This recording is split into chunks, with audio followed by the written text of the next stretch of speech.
السلام عليكم، مرحبا بكم على قناة تعلم اللغة الفرنسية. في هاد الدرس هذا غادي نتعرفو على الشيما نغاتيف. نبداو بالتعريف ونشرحوه. إلمي لاكسون سيغ لي زاكسيون، يعني هي كتعنى بلي زاكسيون أولا بالأحداث مقارنة مع الشيما أكتونسييل.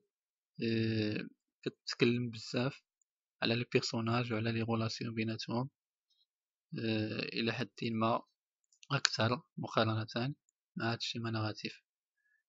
Le schéma narratif est un outil qui facilite la compréhension de la structure d'un texte narratif et de l'évolution d'une histoire. يعني هاد الشيما ناراتيف كتكون واحد التلخيص ديال المراحل ديال القصة ديال واحد تكست ناراتيف أو واحد الرواية. كيكون تلخيص المراحل، يعني ماشي غير ملخص هكا، وإنما المراحل من الأول حتى الثاني، وكتسهل الفهم ديال داك التكست. نفوتو ونشوفو المراحل ديال الشيما ناراتيف، يعني الا بغينا نديرو الشيما ناراتيف بواحد التكست كيفاش نخدموه، ونشوفو من بعد واحد ليكزومبل للتوضيح. نبداو بالمراحل. عندنا المرحلة الأولى اللي هي لا سيتياسيون إنيسيال. كيفاش نبداو نخدمها فهاد المرحلة؟ الوضعية الأولى لا سيتياسيون إنيسيال كي لي كاركتيرستيك فيزيك اي بسيكولوجيك دي هيرو و دو ليروين دو ليستوار او باي ريجيون في voiture maison etc. quand يعني متى printemps juin soir etc. quoi l'action du personnage principal est en train de faire quand l'histoire commence، يعني lire ou écouter la musique ou la jouer etc. ما معناه؟ يعني خصنا نديرو البروفيل ديال البيرسوناج برينسيبال او لي بيرسوناج برينسيبال، سواء كان بطل او لا بطلة او واحد الجروب. يعني خصنا نشوفو البورتري فيزيك اي مورال ديالهم، نشوفو المكان يعني باش نبدا اللي تما في داك التكست، واش مدينة اولا دولة، واش سيارة، منزل الى غير ذلك. متى، وقت الربيع، الصيف، يونيو، يناير، لو سوار يعني الليل، النهار etc. كوا يعني هنا الحدث يعني اللي بادي به الشخصيات ولا اللي بادية به الوضعية ديال البداية لا سيتياسيون انيسيال ديال ديك القصة. اما البيرسوناج كيقرا اولا كيستمع للموسيقى اولا كيلعب وما الى غير ذلك. يعني هذه السيتياسيون انيسيال، وكمساعدة يعني باش نبداو نكتبوها نبداو ان جور اولا il y a bien longtemps il était une fois etc. هذه سيتياسيون انيسيال. كاين 5 ديال المراحل. هذه المرحلة الأولى. نفوتو ونشوفو المرحلة الثانية اللي هي ليليمون ديكلونشور اولا بيرتيرباتور. هذا عنصر الخلل باللغة العربية. يعني كتكون وضعية البداية متوازنة، كما قلنا البطل كيكون جالس كيستمع للموسيقى اولا كيقرا والى غير ذلك. عنصر الخلل اللي غادي يبدل القصة. ان ايفينمون او ان بيرسوناج فيان بيرتيربي لا سيتياسيون ديكيليبر، يعني واحد الحدث ولا واحد الشخص غادي يجي غادي يضيع داك الوضعية ديال التوازن كما قلنا الوضعية البداية. كاريفتيل لو موناس لو دونجي لا سيربريز، يعني شنو وقع، واحد التهديد، واحد الخطر اتسيتيرا. كي مناصي يعني شكون اللي مهدد، لو هيرو اولا ليروين اون دونجي، يعني البطل اولا البطلة في خطر. ويقدر يكون في القصة بزاف الابطال وما الى غير ذلك. يعني هنا كان بريسيزيو صافي. كي مناس لا بيرسون كي مناس بور لو هيرو او ليروين واحد لانيمال دونجورو اولا واحد ليفينمون ناتيريل. يعني شنو هو نوع ديال التهديد؟ يكون واحد الحيوان خطير اولا واحد الكارثة طبيعية وما الى غير ذلك. هنا هذا عنصر الخلل، يعني جا ضيعنا داك الوضعية ديال التوازن اللي كانت في المرحلة الأولى. وباش نبداوها في الكتابة ديالنا نديرو توتاكو أو سودان فجأة ان جور وما الى غير ذلك. نفوتو نشوفو مرحلة أخرى اللي هما لي بيريبيتي. لي بيريبيتي هما لي زاكسيون و لي زافونتير و لي زيفينمون اللي وقعوا في القصة، يعني القلب د القصة هما لي بيريبيتي، يعني داك المغامرات وداك الأحداث، أكثر الأحداث كيوقعوا، يعني كيفاش غادي يدير البيرسوناج برينسيبال ولا باش غادي يخرج من داك العنصر الخلل اللي وقعلو ولا من داك الخطر اللي وقعلو. كوفيتون بور سو سورتير دو لا موناس، يعني كيفاش غادي نديرو باش نخرجو من هاد الخطر هذا ولا من هاد الخلل اللي وقعنا فيه. كي سون لي ريزولتا دو سي زاكسيون، يعني هاد الريزولتا ديال هاد الأحداث كيفاش غيوقعوا هاد لي زيفينمون اللي غادي يدير البيرسوناج برينسيبال اولا البيرسوناج برينسيبال الا كانوا بزاف وما الى غير ذلك. باش نبداو هاد المرحله هادي، يعني في الكتابه ديالنا ديال الشيما، هاد المرحله نبداو بمي اولا الو اونسويت وي اتسيتيرا. هادو لي بيريبيتي. دابا ذكرنا 3 المراحل، ندوزو للمرحله الرابعه اللي هي ليليمون ايكيليبرون ولا لو دينومون. هنا العنصر التوازن الى حد ما، لو مومون او لو بيرسوناج ريوسي او ايشو سا ميسيون. يعني هنايا بعد داك المغامرات والاحداث ديال لي بيريبيتي، البيرسوناج ولا البيرسوناج برينسيبو او المهم الشخصيات الرئيسيه فين غادي يوصلوا، واش غادي ينجحوا في داك المغامرات ديالهم وداك لي زاكسيون اللي داروا باش يحاربوا داك عنصر الخلل، اولا غادي يخسروا في هذه المهمه هذه.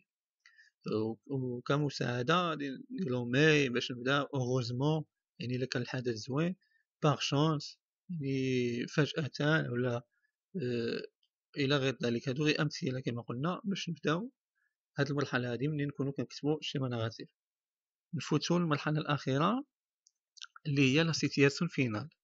لو بيرسوناج برينسيبال a retrouvé cette situation de départ ou vit une nouvelle situation. يعني الشخصيه الرئيسيه في لافان القصه، في نهايه القصه، واش غادي يرجع لبدايه القصه اللي هي كانت وضعيه متوازنه، او لا غادي يعيش واحد الحاله وضعيه اخرى. يعني غادي يكون اثر فيه ذاك العنصر الخلل اللي ذكرناه في المرحله الثانيه، وبذلك غادي تغير الحياه ديالو. كومون لي بيرسوناج سون سورتيل، يعني الشخصيات كيفاش غادي يخرجوا من هاد الوضعيه هذه ديال العنصر الخلل كما قلنا. وبعد هاد المغامرات كي سون لوغ سونتيمون، الاحاسيس ديالهم كي دايرين، يعني نقدروا نذكروا الاحاسيس ديالهم، واش حسوا بالسعاده الا كانوا توفقوا ولا العكس. كي لي لا مورال دو سيت استوار، يعني العبره من هاد الاستوار، من هاد القصه. يعني هادي فاكولتاتيف، يعني اختياريه، تقدر تزيدها تقدر ما تزيدهاش. يعني الا كانت واحد الحبكه من الاحسن تزيدها. وكما قلنا كمساعده غادي نبداو او فان دوبوي سو جور انسي، هادي في السيتياسيون فينال، يعني في المرحله النهائيه ديال الشيما ديالنا، الشيما ناراتيف. يعني هاد 5 المراحل كيكونوا ذكروا لنا جميع الخطوات اللي مرت بها اي قصه كما قلنا ولا تكست ناراتيف. نفوتو دابا ونشوفو اكزامبل للتوضيح. ليكزامبل ديالنا اللي خديناه من الغومون ديال لا بواط ا ميرفاي، واحد الغومون معروف. نبداو بلا سيتياسيون انيسيال. L'auteur narrateur personnage vit avec ses parents, rien ne perturbe sa vie heureuse. Cette phase occupe une place importante dans le récit. L'ampleur de cette étape traduit la félicité dans laquelle baigne le petit enfant. D'ailleurs, il est plongé dans un monde merveilleux.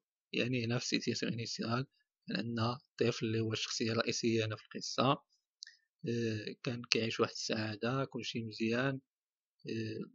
هنا وضعية متوازنة. عندنا ليليمون ديكلونشور اللي هو المرحلة الثانية في الشيما، ليليمون بيرتيرباتور.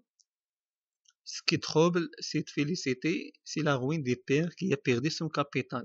L'argent qu'il portait sur lui est tombé quelque part dans un seau. هنا العنصر المخيل شنو هو؟ الأب ديال الشخصية الرئيسية اللي هو داك الطفل، الأب ديالو فقد رأس المال ديالو أو طاح الفلوس ديالو في السوق. هذا عنصر مخيل. نشوفو المراحل الأخرى. لي بيريبيتي أو القلب ديال الأحداث. Le voyage des pères à la campagne, où il exerce un travail pénible afin de pouvoir ramasser de l'argent nécessaire pour se rétablir dans son atelier. يعني الأب من بعد ما فقد الفلوس مشى لواحد القرية في النواحي ديال فاس كيقلب على الخدمة، واخا عمل شاق ولكن بهدف أنه يجمع الفلوس. كاين لو كونجي accordé au petit qui ne va pas à l'école coranique à cause de sa faiblesse.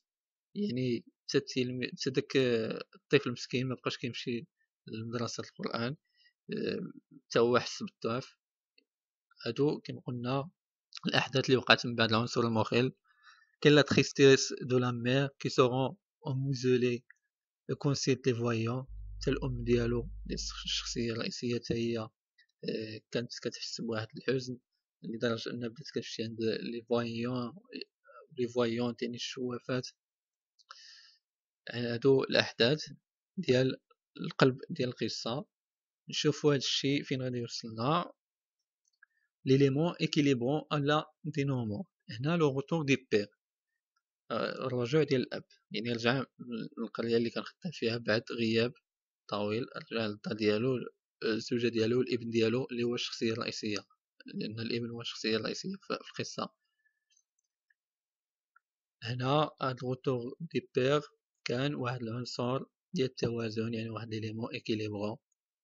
بدا كيقرب لنا من نهاية القصة اللي هي نهاية تكون بريسك نهاية سعيدة.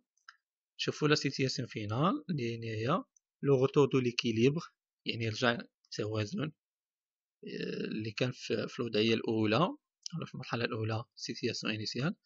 رجع لو بونور السعادة، لا ريوفيرتير بار لو بتي دو سا بواط ا ميرفاي اتسيتيرا. يعني رجعت السعادة، وبذلك كتحقق عنصر التوازن اللي كان في الوضعية الأولى. يعني في الوضعية الأولى كما قلنا كان الطفل عايش السعادة، في الوضعية التالية بعد هاد الأحداث كاملين رجع ليكيليبر ورجعت السعادة.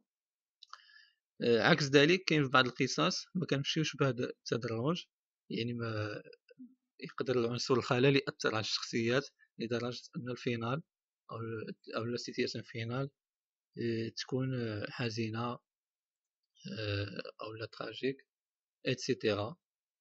وبهذا كنكون وصلنا لنهاية الدرس. نتمنى تكونوا استفدتوا وتعرفتوا على الشيما ناراتيف وعلى الدور ديالها في التكست ناراتيف والمراحل ديالها كيف نكتبوها، وفهمتوا ليكزامبل اللي درتو للتوضيح. وبهذا كنكونوا وصلنا لنهاية الفيديو، على أمل اللقاء بكم في درس جديد وفيديو جديد. وما تنسوش تبارطاجيو مع الأصدقاء ديالكم باش كلشي يستافد، واللي مازال ما اشترك يدير الاشتراك باش يتوصل بالفيديوهات اللي جايين. ومع السلامة.